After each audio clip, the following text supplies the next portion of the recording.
La entrevista del cierre de hoy de Tierra Adentro es con Daniel Cámac, presidente de la Asociación de Hidrógeno del Perú, H2 Perú. Buenas noches y bienvenido nuevamente, Daniel.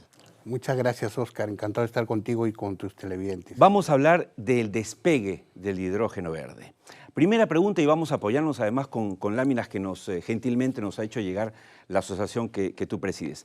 ¿Por qué se empieza a decir en el mundo que este es el momento del hidrógeno verde? Mira, Oscar, por muchas razones, ¿ya? La primera, y creo que la más importante, es que, como todos sabemos, esta década es la principal para tomar acción respecto del cambio climático, ¿no? Hay un consenso general que prácticamente nos quedan 9 años para que los países, las empresas, los ciudadanos, ¿no? Tomemos acciones concretas para reducir el nivel de emisiones y no superar el calentamiento global por encima de los 1.5 grados centígrados que tenemos como compromiso al 2050. Pero en esta década tenemos que reducir al menos el 50% del nivel de emisiones para alcanzar ese objetivo. Esa es una de las razones. La otra es que muchos países y muchas empresas sobre todo han adoptado sus compromisos de carbono neutralidad, ¿no? Ya hay objetivos concretos de empresas globales, del sector minero, de cementos, de acería, etcétera, etcétera, que consideran que pueden ser carbono neutrales al 2040, 2045, 2050. Eso por un lado. Lo segundo, y también no deja de ser muy importante, es la reducción que hemos tenido en términos de los costos de la producción de energía eléctrica con fuentes renovables, especialmente no convencionales, ¿ya? Se ha alcanzado entre el 2010 y la fecha aproximadamente un 80% en el precio promedio ponderado, digamos, del suministro de energía, ¿no? Y al mismo tiempo el costo de los electrolizadores, que es uno de los equipos principales para la producción del hidrógeno verde, y las economías de escala y la tecnología ha ido avanzando de manera sustancial, ¿no? Se espera que, por ejemplo, va a haber un crecimiento en capacidad de electrolizadores al 2025 casi 66 veces más de lo que ha habido en el 2015. Bueno, si a eso le sumamos el reporte de mayo de este año de la Agencia Internacional de Energías Renovables, todo parece indicar que al 2050, digamos, el costo del hidrógeno verde bajaría dramáticamente, y al bajar dramáticamente quiere decir que se va a multiplicar.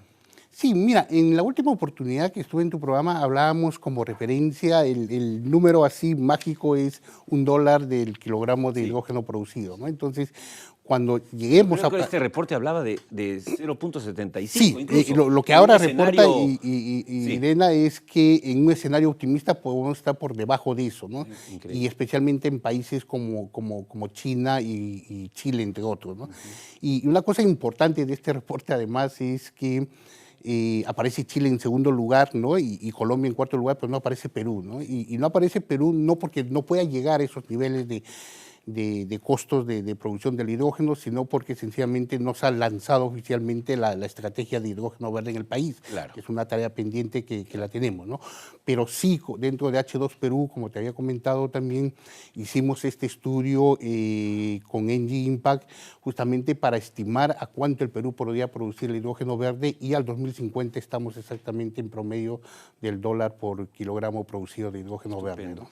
Ahora, Biden está haciendo varias cosas interesantes. No se le critica mucho en Estados Unidos, tú sabes que no es tan popular como se quiere, definitivamente no va a la reelección, sobre todo por su avanzada edad.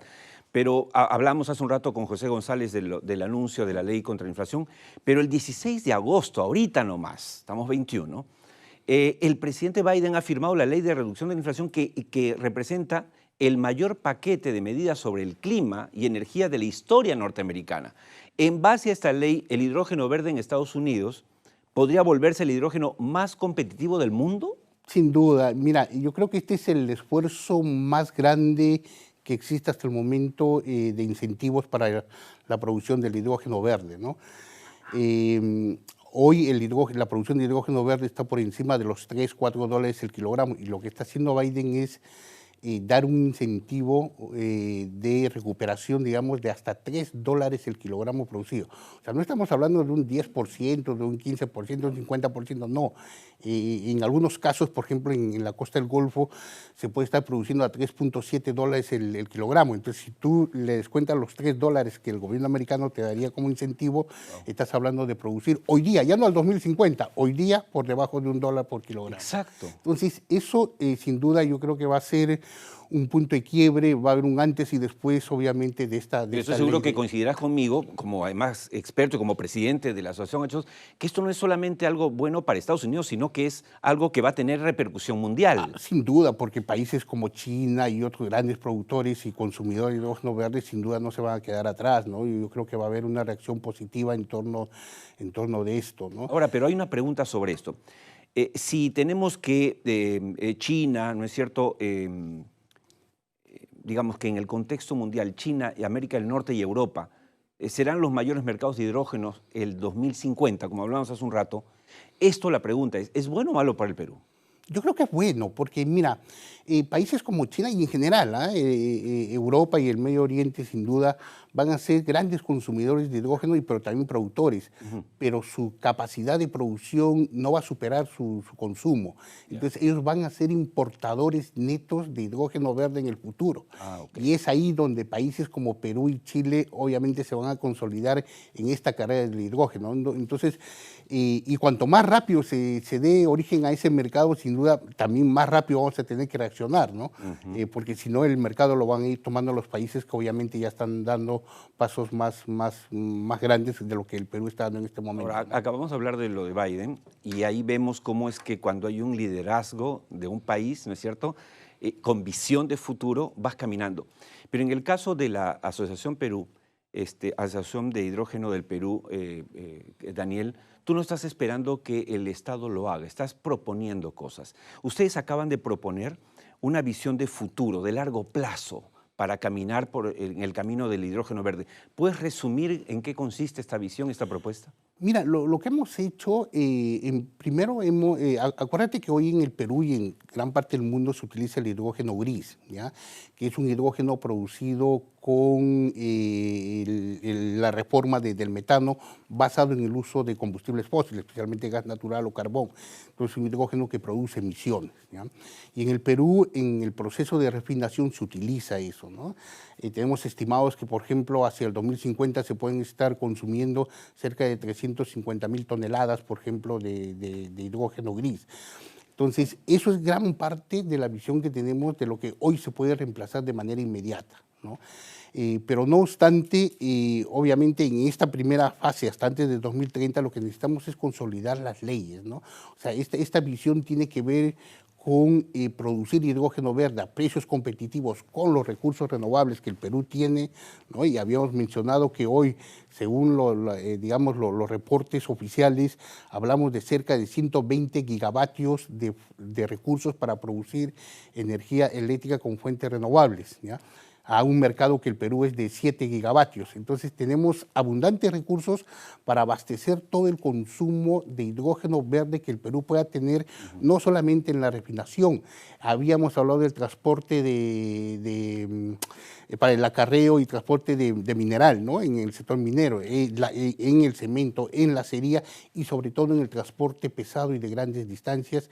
Entonces nuestra visión, por ejemplo, apunta de que entre el 2030 y 2040 podamos abastecer por lo menos el 40% de requerimientos de con hidrógeno verde, digamos, de las necesidades del mercado peruano, y esto involucrando de manera muy fuerte el sector de transporte, que es uno de los sectores donde más emisiones se generan. Y ojalá, si esa década, podamos tener el primer tren propulsado con hidrógeno verde, como es el que tiene muchos países ya en el mundo hoy en día, ¿no? Sí, sí. Y al 2050, digamos, en la década 2040 y 50, realmente tener una presencia muy intensiva en el transporte minero y sobre todo en el transporte marítimo y aéreo, ¿no? Y obviamente consolidar la exportación. Entonces, esa es en grandes rasgos la visión que nosotros vemos de largo plazo, ¿no?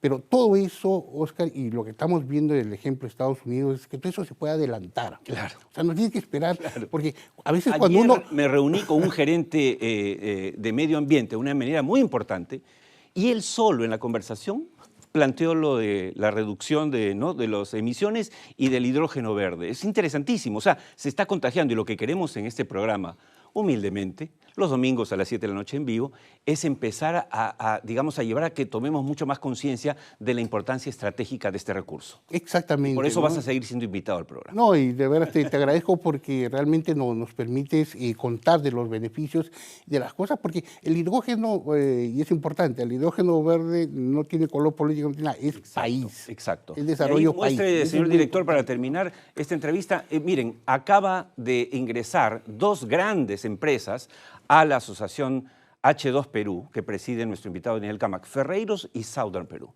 Pero estoy seguro que viene mucho más. Muchas gracias.